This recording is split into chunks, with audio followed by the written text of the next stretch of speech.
Alhamdulillahi Rabbil Alamin,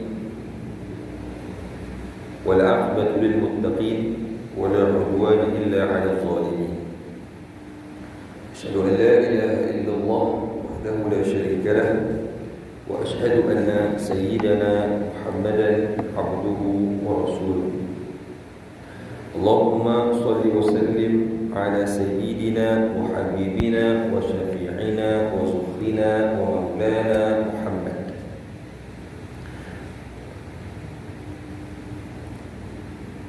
Allahumma anfa'na bima 'allamtana wa 'allimna ma yanfa'una, rabbana zidna 'ilma warzuqna fahma. Amin ya rabbal alamin. Muliakan fadil imam, pegawai masjid serta ahli jawapan kuasanya, khususnya tuan-tuan, puan-puan, muslimin, muslimat, mukminin, mukminat, hadirin, hadirat yang dirahmati Allah sekalian. Mudah-mudahan Allah Subhanahu wa taala mengurniakan yang terbaik untuk kita semua, dan kita juga berusaha dengan sebaik mungkin, dengan sedaya upaya kita untuk kita menghambakan diri kepada Allah Subhanahu wa taala dan melakukan amalan yang akan mendekatkan diri kita kepada Allah Subhanahu wa taala. Muslimin, muslimat yang dirahmati Allah sekalian, alhamdulillah kita bersama lagi insya-Allah dalam bulan Ramadan ini.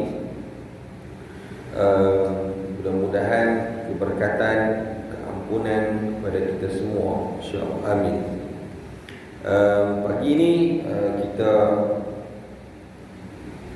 saya buka satu tafsir. Kita ambil satu surah, tuan-tuan, untuk kita faham sekadar mana yang kita boleh fahamlah, sekadar mana yang kita boleh kongsi, kita boleh bincang bersama, insya-Allah, dalam masa dalam 30 ataupun ke 40 minit macam tu. Kita tengok satu surah, mudah-mudahan akan memberikan kepada kita kefahaman yang lebih lagi terhadap kalamullah yang kita baca hari-hari. Lebih-lebih lagi kita berada di bulan Ramadan. Allah Ta'ala sebut syahrul Ramadan alladhi unzila fihi al-Quran, bulan Ramadan yang diturunkan kepadanya Al-Quran, yang menjadi petunjuk hudan lin-nasi wa bayyinatin minal huda wal furqan. Itu yang kita baca, yang sangat bersangkut paut dengan bulan Ramadan pada yang kita berada pada kali ini. Jadi kita tengok satu surah yang kalau kata bagi saya ni, maknanya surah ini yang kita kena berhati-hati dengannya. Bagaimana? Sebab dia sangat berkaitan dengan kita, iaitu surah Al-Munafiqun. Yang surah Munafiqun ni Nabi membacanya pada hari Jumaat, pada solat Jumaat. Pasal apa yang Nabi pilih hari Jumaat dibaca rakaat yang pertama suratul Jumu'ah, rakaat yang pertama, rakaat yang kedua surah Munafiqun. Pasal apa yang pilih surah Munafiqun? Sebab tak ada surah Sabtu, Ustaz. Kalau ada surah Sabtu boleh jadilah kan lepas Jumaat Sabtu. Jadi kita tengok sikit apa isi yang ada dalam suratul Munafiqun. Allah Ta'ala khas satu surah untuk cerita pasal orang-orang munafik. Dia ada, kalau ikut surah-surah lain pun banyak cerita tentang munafik. Contohnya surah At-Taubah, surah Baqarah sendirilah kan. Tapi kita ni khusus disebut surah Al-Munafiq, surah Al-Munafiqun. Baik, kita tengok, kita berkenalan dengan surah Al-Munafiqun. Surah yang ke-63, ayat ada 11 ayat. Bismillahirrahmanirrahim. Pendahuluan mengenai surah Al-Munafiqun. Saya bacalah. Surah Al-Munafiqun artinya orang-orang munafik, iaitu surah yang ke-63. Ada 11 ayat. Turun dia Madaniyah. Dia adalah sejenis ayat Madaniyah. Jadi Quran yang kita baca tuan, dia kalau kita nak boleh bahagi, dia terbahagi kepada dua. Yang pertama dia Makkiyah, yang kedua dia Madaniyah. Makkiyah adalah surah-surah yang turun sebelum Nabi berhijrah, waktu Nabi duduk di Mekah. Madaniyah ialah surah-surah yang turun setelah Nabi berhijrah ke Madinah, Nabi duduk di Madinah. Jadi surah Al-Munafiqun ini dia turun waktu Nabi berada di Madinah dah. Pasal apa? Orang munafik ni ada pada waktu Nabi duduk di Madinah. Waktu duduk di Mekah tak ada munafik. Ada orang beriman, ada orang musyrikin. Tak perlu pada munafik. Waktu di Madinah ni, bila adanya kerajaan Islam yang dipimpin oleh baginda Rasulullah sallallahu alaihi wasallam, waktu tu ada orang munafik. Waktu tu turun di situ. Baik. Contoh samalah surah yang lain yang ada cerita tentang kaum orang munafik, maka surah itu dia turun setelah Nabi berhijrah ataupun dinamakan dengan Madaniyah. Quran yang kita baca, kalau kita buka di belakang indeks dia tu kan dia sebut kadang-kadang tu nombor surah, kemudian dia buat surah apa, lepas tu dia buat apa, dia buat apa, Makkiyah ataupun Madaniyah. Kita boleh tengok di situ. Baik. Surah apa yang Madaniyah, ada surah apa yang Makkiyah. Kalau kita belajar ulumul Quran, dia ada sebut. Kalau kita baca surah, tak tengok dia Makkiyah ke Madaniyah, tengok kandungan surah itu, kita boleh kenal, kita boleh tahu, oh ini Makkiyah, ini Madaniyah. Contohnya kalau surah Makkiyah, banyak cerita tentang kisah-kisah umat-umat terdahulu, cerita tentang Nabi-Nabi. Tapi kalau Madaniyah, dia lebih kepada hukum-hukum dan sebagainya lah. Jadi kalau nak cerita yang tu pun satu kuliah boleh. Jadi kita nak cerita lebih kurang tu sajalah, pengenalan dalam ulumul Quran dicerita. Baik, diturunkan selepas turunnya surah Al-Hajj. Surah Haji. Surah Haji pun waktu Nabi Madaniyah. Hubungannya Madaniyah ke Makkiyah? Makkiyah tu mana? Silap Makkiyah pun. Makkiyah tengok saya. Hubungannya dengan surah yang sebelumnya, tapi cerita dia dalam Al-Quran dia tak ikut macam tu tuan. Dia tak ikut Makkiyah dulu, surah-surah Makkiyah dulu, kemudian surah Madaniyah. Dia ikut dan, bukan ikut dan maksudnya, bukan ikut dan maksudnya, ikut dan maksudnya Makkiyah sama Madaniyah, mengikut apa yang diatur ataupun disusun Nabi cerita para sahabat. Jadi surah Fatihah, surah Baqarah tu Madaniyah. Jadi dia tak ikut susunan macam penurunan, ikut macam mana disusun oleh baginda Nabi SAW. Dan terus hubungannya dengan surah yang sebelumnya. Apa surah sebelumnya? Surah Munafiqun ni, surah Al-Jumu'ah. Surah Al-Jumu'ah, surah Jumaat. Kita berada dalam hari Jumaat ni, iaitu manakala pada surah yang terdahulu Al-Jumu'ah ada disebutkan tentang terutusnya seorang Nabi yang tidak tahu tulis baca ataupun ummi, namun dapat membacakan kitab Allah kepada umatnya dan membersihkan mereka daripada pencemaran syirik. Yang pun telah dibincangkan oleh para ulama tentang ummi. Apakah yang dimaksudkan dengan ummi? Adakah ia sebagai satu perkara yang mencacatkan kenabian, ummi? Dan ada pandangan yang menyatakan sifat ummi itulah adalah satu kelebihan kepada baginda Nabi kita sallallahu alaihi wasallam. Pasal apa? Macam mana seorang Nabi yang tak tahu baca, tak tahu menulis tulisan apa kan, tetapi dia boleh datangkan ayat-ayat yang sangat mengagumkan. Tak ada siapa pun boleh tiru ayat-ayat itu, iaitu Al-Quran Al-Karim. Jadi satu perkara yang mukjizat sebenarnya. Ya, mukjizat Al-Quran itu adalah mukjizat. Itu dibincangkan. Jadi kita pun tak mahu panjang-panjang punya cerita lah. Benda-benda yang begitu boleh tengok perbahasan berkenaan dengan apakah yang dimaksudkan dengan ummi. Walladhi ba'asa fil ummiyina inna rasula ummiyin. Arab jahiliah di situ, ummi ni kebanyakan dia tak tahu tulis, tak tahu tulis, tak tahu baca. Tapi ada yang di antara mereka tahu tulis, tahu baca. Jadi di situ banyaklah pembahasannya yang bukanlah maksud kita untuk kita nak bincangkan pada pagi ini.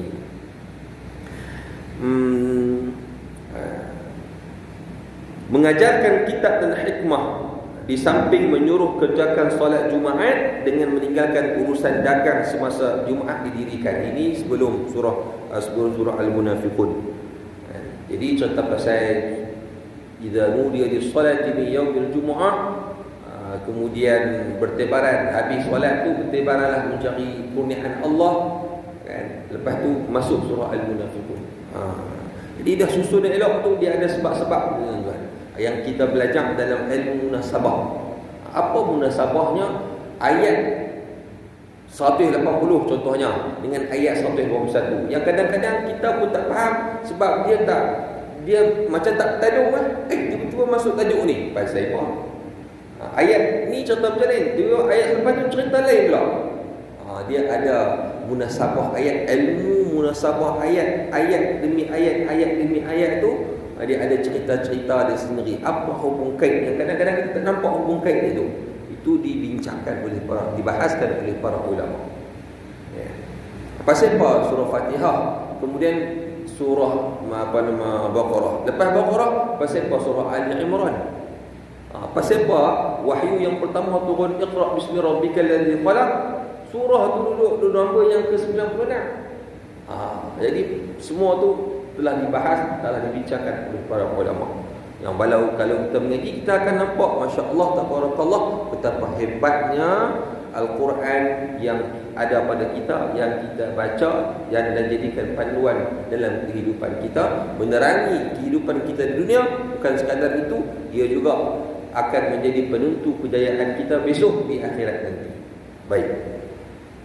Maka dalam surah ini disebutkan perkara yang berlawanan daripada perkara yang disebutkan. Jadi cerita pasal hari Jumaat, nega, lepas tu tiba-tiba masuk orang munafik. Apa cerita ni? Kita ada. Daripada disebutkan itu yang mengenai orang munafik yang buruk perangainya. Yang buruk perangainya. Jadi orang munafik ni timbul waktu Nabi berada di Madinah. Di Mekah tak ada. Waktu Nabi berada di Mekah. Tujuannya untuk didedahkan dalam surah ini dan memecahkan tembelang mereka yang buruk. Ada orang dalam kalangan kita, luaran kita nampak Masya Allah, bagus, hebat. Bila tengok belakang, bila tengok balik ayat-ayat, wah, dia lagu ni rupanya. Baik. Kerana orang-orang munafik itu suka berpura-pura. Sebab dia berpura-pura. Sebab tu kalau kita nak jadi, di antara sifat yang terbaik untuk kita miliki, sifat siddiq. Kan? Kalau kita baca ulaikal ladzina an'ama Allahu 'alaihim minan nabiyyin was-siddiqin wasyuhada was-shalihin. Selepas Nabi, siddiq. Siddiq ni apa dia? Luar dalam dia sama. Benar, seorang yang benar luar dan dalam. Bukan senang. Macam tu, duduk seorang pun lagu tu, duduk ramai pun macam tu. Macam tu saja Abu Bakar As-Siddiq contohnya. Itu bukan gelaran yang rendah. Yang tinggi, kerana orang-orang munafik itu suka berpura-pura. Pada lahirnya mengaku orang Islam dan beriman, sedangkan batinnya tetap kufur yang disembunyikan. Apa yang kita sembunyikan, apa yang kita tunjukkan secara terang-terangan, sebenarnya hanya kita lah yang mengetahuinya. Menyatakan dengan lidah apa yang diikatkan di hati, berpura-pura bersumpah mengikrarkan bahawa Nabi Muhammad sallallahu alaihi wasallam itu utusan Allah dengan sumpah yang bohong. Lidah lain, hati lain. Lidah kata baik, hati buruk.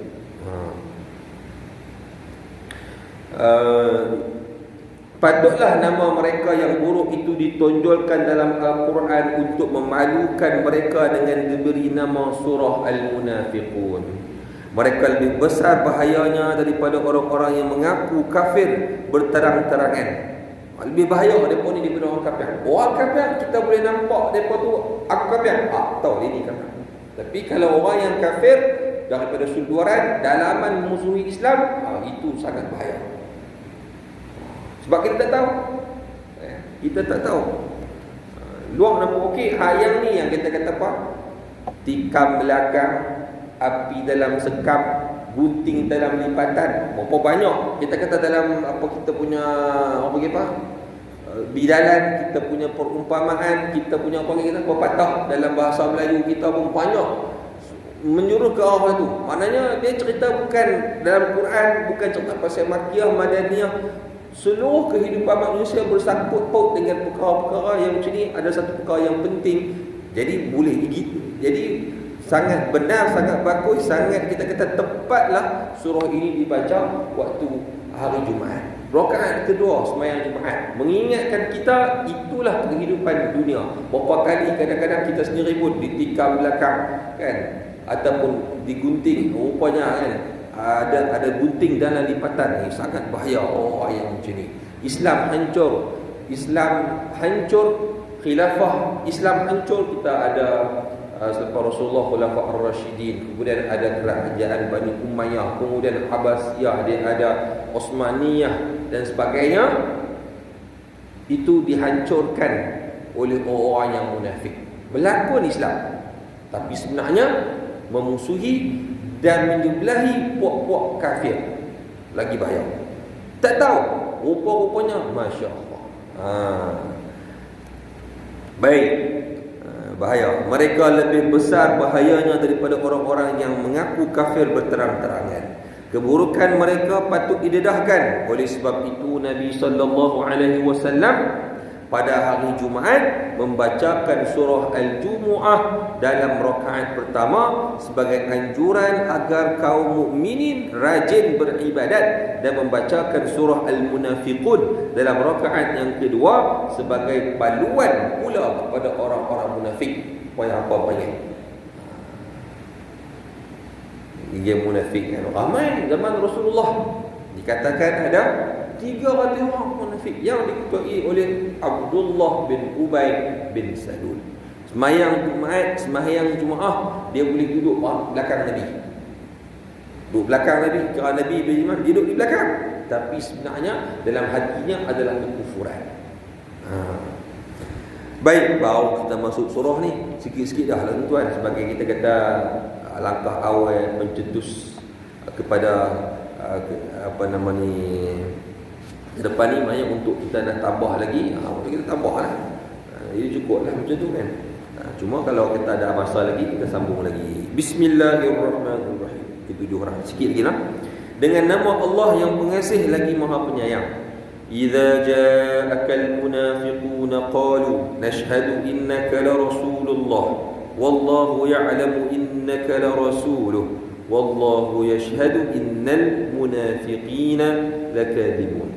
Apabila orang-orang munafik datang kepadamu, ya Muhammad, mereka berkata, kami naik saksi sesungguhnya engkau sememangnya utusan Allah. Ini orang munafik. Baik, Kak Nabi.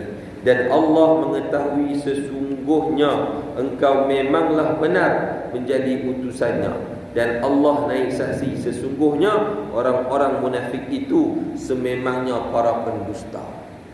Jadi Nabi kenal, Nabi tahu di kalangan mereka yang benar-benar jadi sahabat, adalah sahabat Rasulullah, adalah sahabat yang benar-benar beriman. Dan Nabi tahu ada di kalangan mereka yang berpura-pura beriman. Cuma Nabi tak boleh nak buat apa kat mereka lah. Sebab apa? Nanti dikatakan ada sahabat anjurkan, ya Rasulullah, apa-apa ni bunuh ya. Ada yang dapat diketahui kan, pasal lain nampak, kita boleh nampak daripada perbuatan dia apa semua. Munafik mereka ni boleh bunuh ya. Rasulullah kata, tak, janganlah, nanti aku akan dikatakan bunuh sahabat-sahabat sendiri. Yalah, kita tak boleh nak buktikan dengan, kita kata, dengan bukti yang terang. Susah. Tiba-tiba dia tikam ke belakang, mati dia betul. Lepas tu kita kena hati-hati dengan orang yang begini. Satu, Yang kedua, kita kena hati-hati juga. Ada sifat yang sikit-sikit yang macam orang munafik tu ada kat kita. Contohnya kita hak ringan-ringan tu. Contohnya idza qamu ila salati qamu kusala. Orang munafik ni Nabi Allah Taala sebut dalam Al-Quran, dalam surah An-Nisa dia sebut orang munafik ni apabila dia nak mendirikan solat, dia dirikan dengan perasaan yang tak suka, yang segan, yang malas. Bangun dengan rasa malas, Allah Akbar, rasa macam terpaksa. Itu sifat orang munafik. Jadi kalau macam tu ada kat kita, maknanya ada sikit-sikit sifat orang munafik mai kat kita. Walaupun tak tak 100%, walaupun tak besar, tak banyak, sikit-sikit tu ada kat kita. Sebab kalau kata orang yang beriman, dia akan menjunjung perintah Allah Subhanahu Wa Taala dengan sesungguhnya dia buat. Dia seronok nak buat perintah Allah. Dia seronok untuk melakukan ketaatan. Baik. Betul.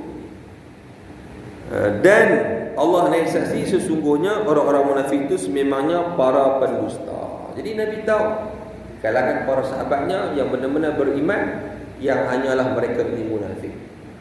Dan Nabi bagi tahu pada salah seorang sahabat, dalam banyak-banyak sahabat Nabi ada seorang yang duk pegang rahsia Nabi, cerita tentang dia tahu Nabi habaq dekat dia ni orang munafik, dia ni orang munafik, dia ni orang munafik. Iaitu Huzaifah Al-Yamani radhiyallahu anhu. Jadi para sahabat pun bila Rasulullah SAW wafat, Rasulullah SAW wafat, dia akan tengok kalau ada seorang di kalangan mereka orang Islam yang meninggal dunia, yang wafat, dia akan tengok Huzaifah ni radhiyallahu anhu, dia pergi tak semayang kawan ni. Kalau dia tetap pergi semayang, dia pun bukan tak pergi, duduk tengok. Antaranya Sayyidina Umar tengok. Kalau ada orang mati, dia tengok Huzaifah yang mati tak. Kalau pergi, dia ni orang Islam. Kalau tak pergi, orang munafik. Waktu dalam Quran sebut wala tusalli ala ahadin minhum mata abada wala taqum ala qabrihi. Itu disebut dalam surah At-Taubah. Jangan semayang kat depa ni. Jangan semayang dekat orang munafik. Tapi kita tak tahu lah kan. ittakhadhu aymanahum junnatan fasaddu an sabilillah innahum sa'a ma kanu ya'malun. Mereka itu menjadikan sumpah-sumpah mereka itu sebagai topeng. Antara sifat orang munafik, dia senang dan sangat suka bersumpah-sumpah. Wallahi, senang sangat keluar tu mulut tu mulai pada mana nak bersumpah. Orang beriman tak macam tu. Orang beriman tak macam tu. Sikit-sikit nak sumpah, sikit-sikit nak sumpah. Dia tak takut. Orang beriman tidak. Sumpah itu sebagai mainan, sebagai topeng dia. Lalu mereka menghalangi manusia daripada jalan Allah. Sesungguhnya amat buruklah apa yang telah mereka kerjakan. Padahal mereka ni sebenarnya nak menghalangi orang kepada jalan Allah Ta'ala, nak sekat orang, nak tarik orang yang beriman kepada mereka. Kepada mereka itu kepada mana? Kepada yang tidak mahu beriman. Yang ketiga, ayat yang ketiga. Ini tak masuk tafsir lagi, ini dia punya baru terjemahan. Tak apalah. ذلك بأنهم آمنوا ثم كفروا فطبع على قلوبهم فهم لا يفقهون. Yang demikian itu adalah kerana sesungguhnya mereka telah beriman kemudian menjadi kafir semula. Ada yang macam tu. Lalu hati mereka dicap, dikunci, maka tak bolehlah masuk hidayah. Dia terus dengan kekufuran. Dia beriman, kemudian dia kufur. Dengan sebab itu dia bermain dengan kekufuran, dengan keimanan, benda yang bukan boleh kita buat main. Akhirnya Allah Ta'ala cop, kunci hati mereka. Hati mereka menjadi keras, busuk, hitam. Maka mereka pun tidak dapat memahami. Ada orang, walaupun kebenaran berada di depan mata dia tak nampak juga kebenaran tersebut. Dia terus dengan kebatilan, dia terus dengan kezaliman, dia terus dalam kegelapan. Kan? Disebut dalam Al-Quran, dalam surah Al-Baqarah, sawa'un alaihim anzartahum am lam tunzirhum, sampai tak masuk. Payah orang kalau kata orang jenis kafir ni, dia payah lah. Kamu bagi peringatan kat dia, tak bagi peringatan kat dia, duduklah butuhlah dia. Jangan sampai. Sebab apa? Sebab hati mereka telah dicap, telah dicop, tak boleh masuk, ditutup pintu hati mereka, tak boleh masuk hidayah, tak masuk hidayah. Allah, ikut mana apa nama ni, spider. Takut orang takut diketik jadi Spiderman. Seronok juga jadi Spiderman. Di mana pun tak payah pakai kereta lah, main kuliah pakai gayut pokok-pokok ya. Yang elektrik lah kita kan. Minyak pun tak habis. Ya kereta pergi kuliah pergi sana, itu dia lebih pada orang kadang. Saya ingat kereta saya, apa nama, Honda Civic depan tu, Bomai Honda Civic tu. Saya ingat di Malaysia ni saya paling tinggi 130, tak sampai 4 tahun ni 130,000. Banyak waktu nak buat meja tu depa confuse. Buat meja ke tak meja, pasal tak ada lagi kereta yang nak sampai meja tempat tu. Dia keluar 2016 aku tak jelas dah. Keluar 2016 saya beli 2017. Yang 2021 tak sampai 4 tahun lagi 133 lagi. Tuan-tuan, pokok nak ni saya nak bagi kat tuan-tuan. Tapi bagi duit kat saya lah. Pasal nak kena lego, kesian kat kereta. Kita duduk semalam imam sembahyang saya di imam tarawih di Buduh 5, keluar lewat sikit dia pecut dah tahu dah kata pecut sedap tuan. Boleh pergi 211 212. Kalau tak heavy lah. Try tengok. Tapi tak berani buat tu dalam 10 saat kan. Tukar tinggi tu, lepas tu turun balik. Tak berani. Laju sangat. Tapi itu kira taraf kita lah. Orang biasa kalau hak depa hak yang dahsyat-dahsyat lagi tu 250, 260, 300. Dia pun kata pokok ni 300. Kereta apa? Ferrari. Kereta apa? Porsche. Tu dia kata. Kira kalau accident tu mati terus. Yang accident mati terus tu maksudnya tak sakit dah. Pasal apa? Kena tu pun pergi terus. Baik, cakap tu selingan lah. Tak pun lagi. Ikut mana ada Spiderman. Daripada Spiderman pergi talim. Baik, kita ambil sampai dia sampai ayat keempat eloknya. Tapi saya pun baca sampai ayat keempat, waktu kita habis lah, cukup lah. Huraian dia berapa banyak? 2-3 muka surat lah.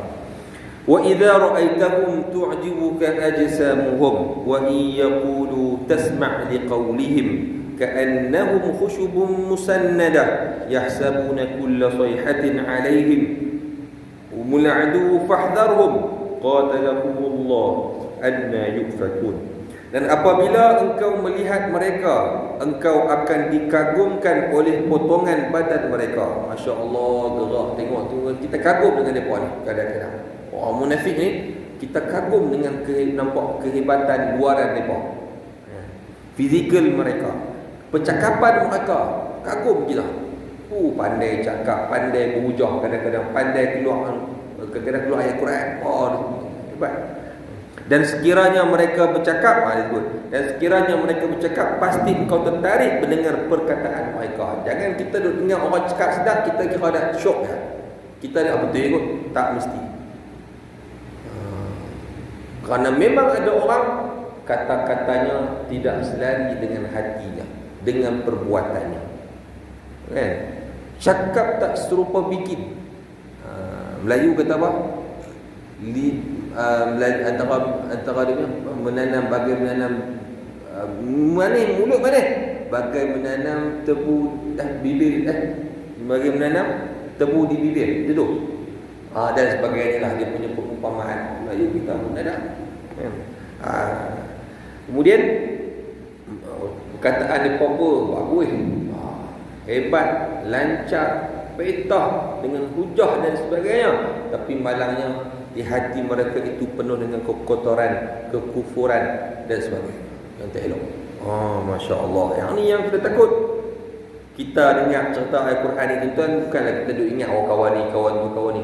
Ingat diri kita sendirilah. Saya cerita, saya duk sebut, kita duk kuliah, duk tazkirah, ingat takut rupa-rupanya penyakit ini hinggap kat kita.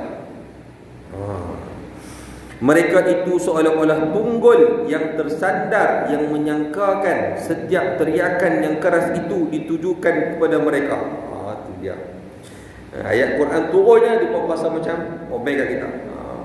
Sensitif juga. Mereka itulah musuh sebenarnya, maka waspadalah terhadap mereka.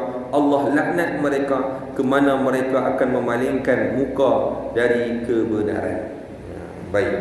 Ini saya pun tak ada dah dia punya huraian dia.